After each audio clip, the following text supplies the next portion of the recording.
नमस्कार दोस्तों, स्वागत है आपका आपके अपने YouTube चैनल जिसका नाम है बॉलीवुड की बात। आज मैं आपको एक्सप्लेन करूंगा 2024 में रिलीज हुई मूवी शैतान को। तो ज्यादा समय ना लेते हुए शुरू करते हैं आज का सेशन। तो कहानी शुरू होती है अजय देवगन और उसकी फैमिली से, जिसमें अजय देवगन के कैरेक्टर का नाम होता है कबीर और उसकी वाइफ का नाम होता है ज्योति, और उनके दो बच्चे होते हैं, एक लड़की जिसका नाम है जाह्नवी और एक छोटा लड़का जिसका नाम होता है ध्रुव। ये एक हैप्पी लाइफ एंजॉइंग फैमिली होती है जिनको ट्रैवलिंग करना बहुत ज़्यादा पसंद होता है, और इसलिए वो छुट्टी मनाने के लिए उनके फार्म हाउस पर जाने का फैसला करते हैं। वो चारों उनकी कार में बैठकर एंजॉय करते करते उनके फार्म हाउस की तरफ निकल जाते हैं, लेकिन फिर रास्ते में अजय देवगन के बेटे ध्रुव को वॉशरूम आ जाता है, और इसलिए पूरी फैमिली डिसाइड करती है कि वो एक रेस्टोरेंट पर रुकेंगे जहाँ पर वो सब नाश्ता पानी भी कर लेंगे और ध्रुव फ्रेश भी हो लेगा। तो जब अजय और ध्रुव उस रेस्टोरेंट के वॉशरूम में जाते हैं तो वहां पर एक इंसान बाथरूम में एंटर करता है, जो कि होता है आर माधवन का कैरेक्टर जिसका नाम है वनराज। अजय देवगन और आर माधवन एक दूसरे को काफी नॉर्मली देखते हैं और फिर वहां से अजय और उसका बेटा बाहर चले जाते हैं। उसके बाद रेस्टोरेंट में वो सब खाना ऑर्डर करते हैं जिसमें पराठे भी होते हैं, लेकिन अजय की बेटी जाह्नवी को उन पराठों में बहुत ज्यादा बटर लगता है और हेल्थ कॉन्शियस होने की वजह से वो उन पराठों को खाने से मना कर देती है। खाना खाते खाते अजय की वाइफ ज्योति को चाय पीने का मन होता है, इसलिए वो अजय से कहती है कि वो 2 चाय ले आए। जब अजय काउंटर पर चाय का ऑर्डर देने जाता है तो उसके पास सिर्फ 500 का ही नोट होता है, तो रिसेप्शनिस्ट कहता है कि उसके पास खुला नहीं है। इसलिए अजय सोचता है कि छोड़ो, चाय को रहने देते हैं, और अजय वापस उसकी टेबल पर आ जाता है। लेकिन तभी माधवन 3 चाय लेकर आता है और अजय और उसकी वाइफ को 2 चाय दे देता है, क्योंकि उसने दूर से देख लिया था कि अजय के पास खुला नहीं है। इसलिए उसने एक अच्छा जेस्चर दिखाते हुए खुद की तरफ से उन दोनों के लिए चाय ऑर्डर कर दी। अजय शुरू में थोड़ा हेजिटेट करता है, लेकिन फिर फाइनली वो चाय एक्सेप्ट कर लेता है और फिर माधवन को ऑफर करता है कि क्यों ना वो भी उन सबको ज्वाइन कर ले। माधवन उसके साथ बैठ जाता है और अभी तक सब कुछ नॉर्मल चल रहा था, लेकिन फिर माधवन देखता है कि अजय की बेटी जाह्नवी उसका पराठा नहीं खा रही थी, तो माधवन वो पराठा खुद ले लेता है और चुपके से जब अजय और ज्योति का ध्यान नहीं होता तो उसे एक लड्डू निकालता है और जाह्नवी से कहता है कि मैं तुम्हारा पराठा खा लेता हूँ, तुम मेरा ये लड्डू खा लो। जाह्नवी वो लड्डू खा लेती है और जैसे ही वो उस लड्डू को निगलती है उसको कुछ अजीब सा फील होने लगता है। तभी माधवन जाह्नवी से कहता है कि पराठा सेहत के लिए अच्छा होता है, तो वो ये पराठा खाए, और जाह्नवी वैसा ही करती है। और जब अजय और उसकी वाइफ ज्योति जाह्नवी को वो पराठा खाते हुए देखते हैं तो उन्हें बहुत अजीब लगता है, और वो सोचते हैं कि जब हम कह रहे थे तो इसको पराठा खाने के लिए, तब तो उसने खाया नहीं, और जैसे ही इस अनजान व्यक्ति ने कहा तो ये पराठा खाए तो चुपचाप उसने वो पराठा खा लिया। लेकिन वो इस चीज पर ज्यादा ध्यान नहीं देते और इसको नॉर्मल मान के इग्नोर कर देते हैं। उसके बाद जब सबका खाना हो जाता है तो वो सब रेस्टोरेंट से निकलते हैं और उनके फार्म हाउस की ओर निकलने के लिए कार में बैठ जाते हैं। तभी माधवन वापस चुपके से उनकी कार के पास आ जाता है और जाह्नवी को एक बिस्किट का पैकेट देता है और उनसे कहता है कि फार्म हाउस पहुंचते ही वो इस बिस्किट के पैकेट को पूरा खा ले। वो चारों वहां से निकल जाते हैं और उनके फार्म हाउस पहुंचते हैं। वहां पहुंचते ही जाह्नवी चुपके से उस बिस्किट के पैकेट में रखे सारे बिस्किट खा जाती है। अभी तक किसी को खबर नहीं थी कि क्या हुआ है। वो सब नॉर्मली पूल में एंजॉय कर रहे थे, लेकिन पूल में नहाते वक्त ज्योति के फोन में पानी चला जाता है और इसलिए वो उस फोन को सुखाने के लिए किचन में जाती है और उसका फोन चावल के डब्बे में रख देती है। फिर ज्योति देखती है कि वही आदमी यानी कि आर माधवन के फार्म हाउस के गेट पर खड़ा होता है और वो ज्योति को इशारा करके बताता है कि वो उसको अंदर आने दे। ज्योति थोड़ा सा घबरा जाती है और वो तुरंत इस बात को अजय को बताती है, मगर तब तक माधवन उनके घर में एंटर हो चुका था। और जाह्नवी यानी कि अजय देवगन की बेटी कहती है कि उसने फार्म हाउस का गेट खोला। माधवन अंदर आकर अजय से कहता है कि एक्चुअली मैं उसका फोन डिस्चार्ज हो चुका है और वो उसके फोन को रिचार्ज करने के लिए यहाँ पर आया है। अजय इस चीज को एक नॉर्मल घटना की तरह ही देखता है और वो माधवन को पावर बैंक दे देता है जिससे कि वो उसका फोन चार्ज कर सके। साथ ही वो उसको चाय भी ऑफर करता है जिससे कि वो उसके चाय के हिसाब को भी बराबर कर सके। उसके बाद माधवन धीरे धीरे अजय की बेटी जाह्नवी को उसके इशारों पर नचाता है। जो भी माधवन उसको करने के लिए बोलता है जाह्नवी वैसा ही करती है। जाह्नवी चाय पत्ती खा जाओ, जाह्नवी चाय पत्ती खा लेती है।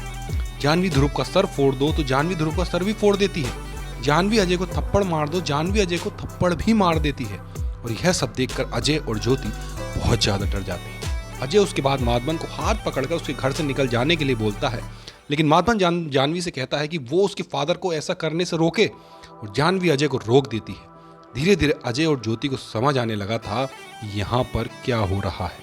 और फिर वो ज्योति माधवन से पूछती है कि उसने उसकी बेटी के साथ क्या किया है।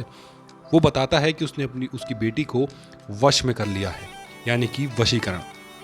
फिर अजय माधवन से पूछता है कि वो उनसे चाहता क्या है।